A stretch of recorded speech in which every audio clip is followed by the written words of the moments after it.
Mic check.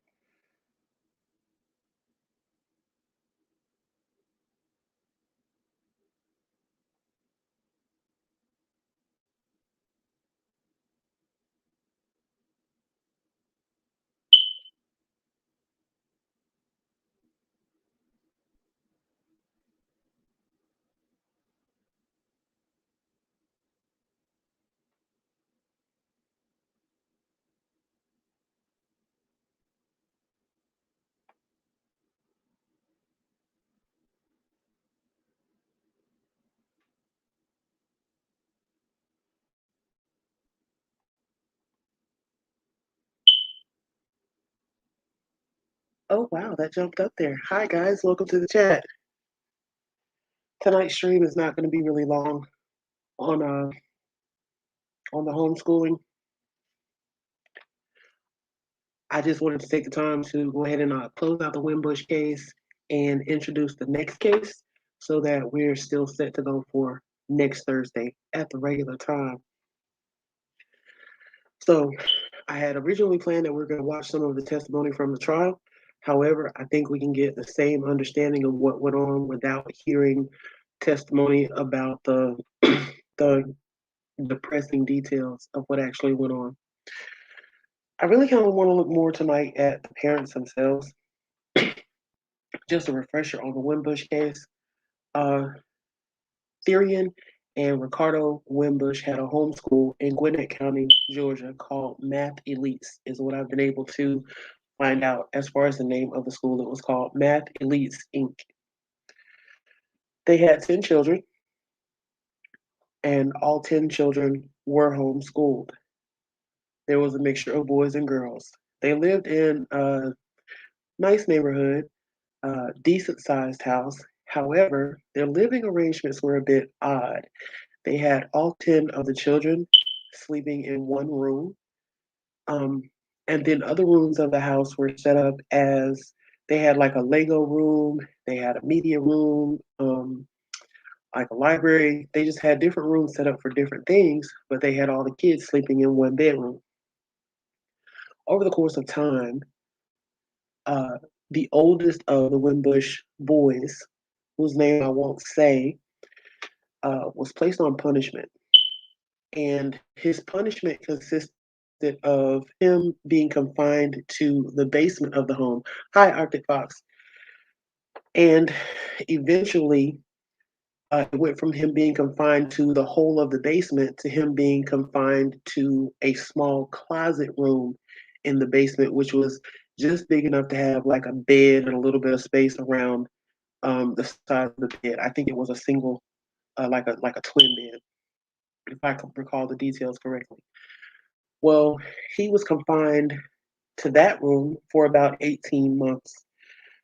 During those 18 months, he was not allowed to associate with the other children in the family. There came a point where he was forbidden to go upstairs from the basement.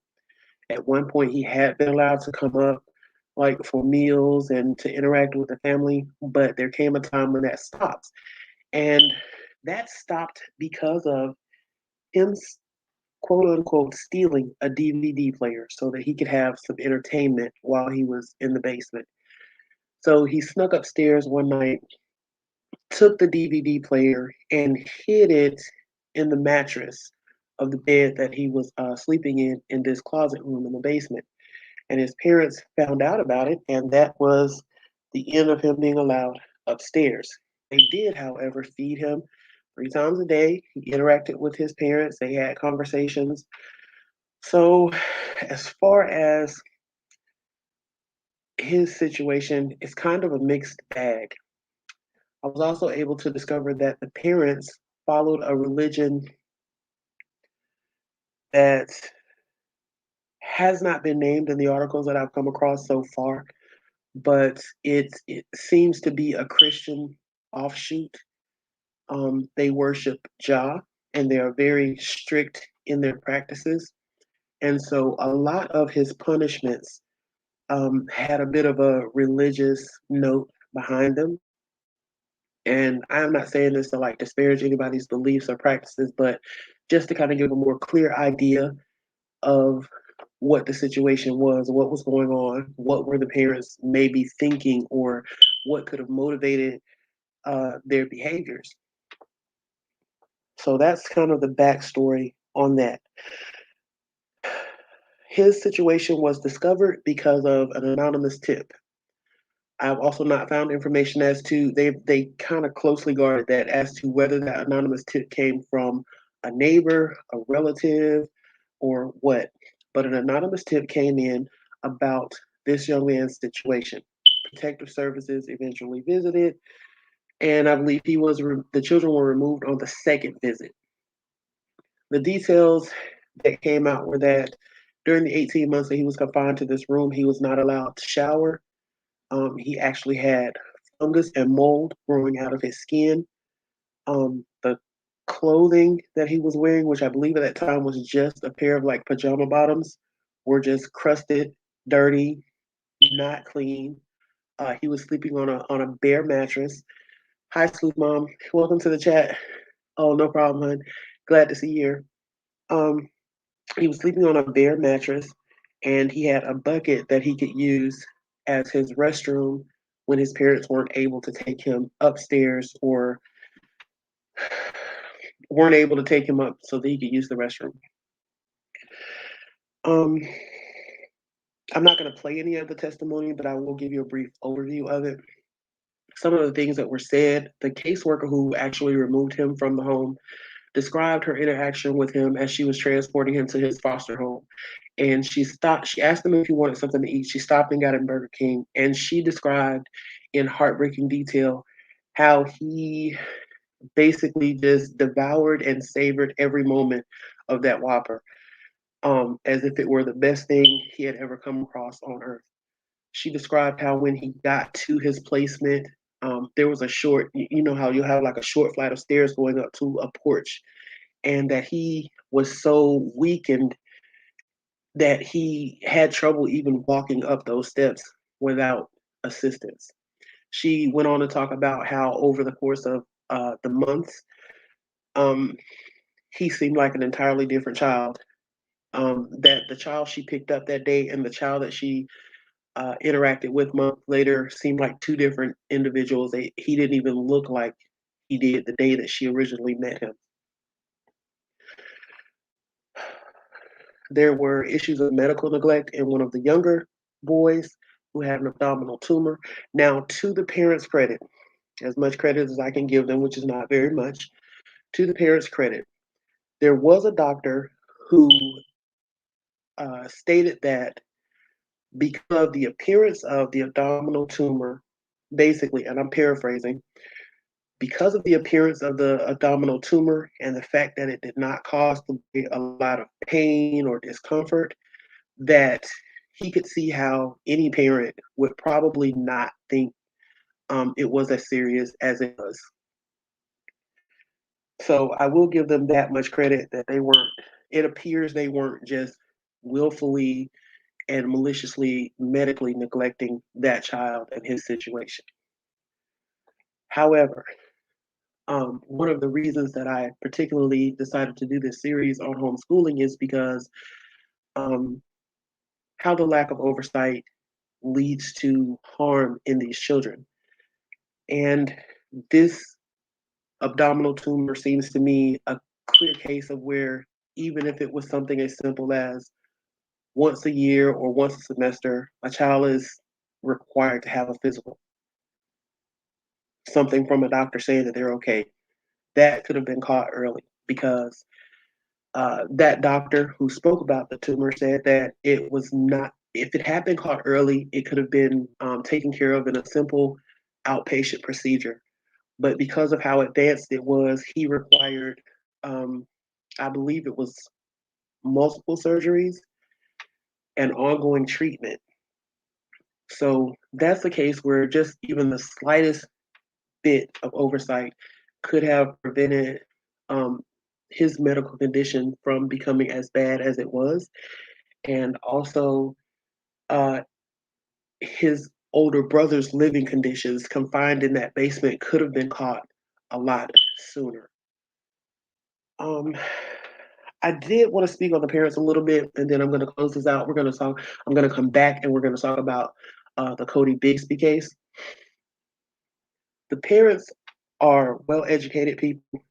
The mother holds a dual degree, one from Georgia Tech and one from, I believe it was Bethune-Cookman. I have it pulled up here.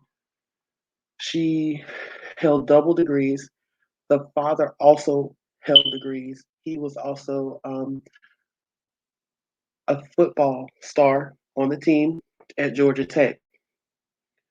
Um, and I believe he played from 1999 to 2002.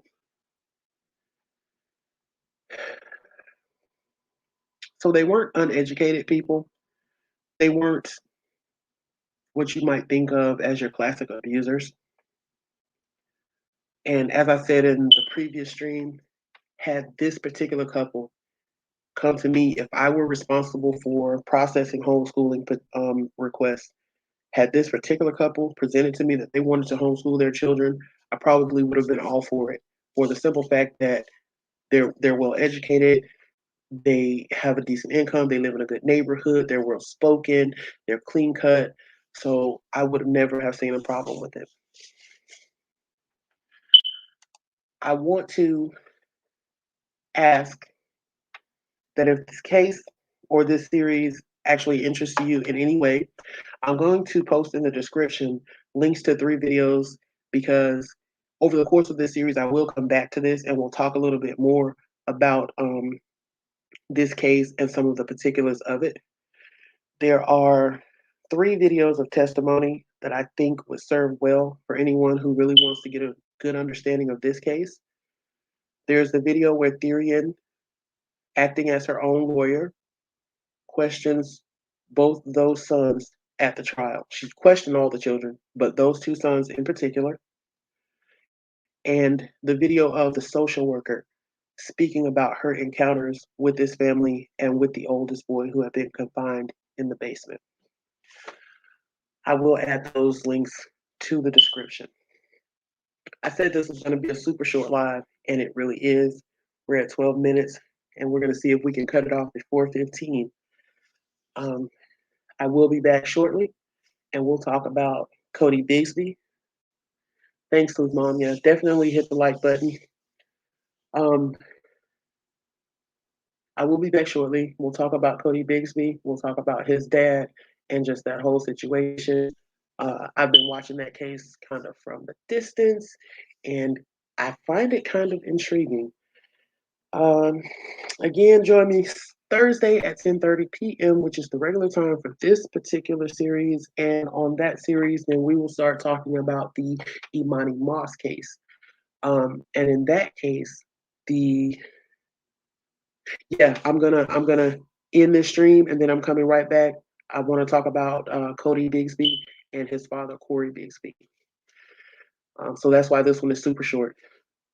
But the next case that we're gonna go into is Imani Moss. It's EMANIMOSS.